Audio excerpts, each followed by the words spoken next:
Hello everyone. Welcome. Today, we're tackling a common Excel VBA error, Runtime Error 438, specifically when using the Application.Transpose function. This error often pops up unexpectedly, leaving you scratching your head. We'll explore why it happens and, more importantly, how to fix it. So, let's dive in and get your VBA code running smoothly. The Application.Transpose function in VBA is designed to switch rows and columns in an array. It can be incredibly useful for reshaping data. However, it has limitations. The primary culprit behind Runtime Error 438 when using Application.Transpose is array size. Excel has a limit of 65,536 rows when transposing an array. If your array exceeds this row limit, Application.Transpose will throw the dreaded error 438. So, if you are dealing with a very large dataset, this is the first thing to check. Another reason you might encounter this error is related to data types within your array. Application.Transpose sometimes struggles with certain data types, especially those that Excel finds difficult to handle directly in its worksheet functions.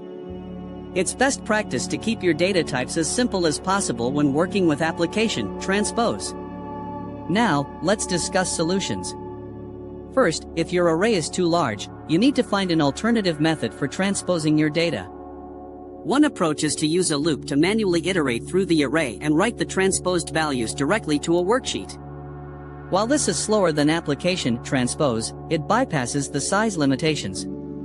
You can also explore breaking the large array into smaller chunks that are within the 65,536 row limit. Transpose each chunk separately, and then reassemble the transposed chunks. This requires careful planning and implementation but can be effective. Second, if you suspect data type issues, try converting your array elements to a consistent and simple data type like strings or numbers before transposing. You can loop through your array and use the CSTR or CDBL functions to explicitly convert the data types. This can often resolve compatibility issues. Finally, double-check your array dimensions. Ensure that you're not accidentally trying to transpose an array that is already transposed or has unexpected dimensions. Use the U-bound and L-bound functions to determine the upper and lower bounds of your array dimensions. A mismatch in dimensions can sometimes lead to error 438. Remember, debugging is key. Use breakpoints and the immediate window in the VBA editor to inspect the contents of your array and identify any potential problems. By understanding the limitations of Application.Transpose and implementing these solutions, you can overcome Runtime Error 438 and keep your VBA projects on track. Thank you for watching. I hope this video helped you solve your error 438 problems.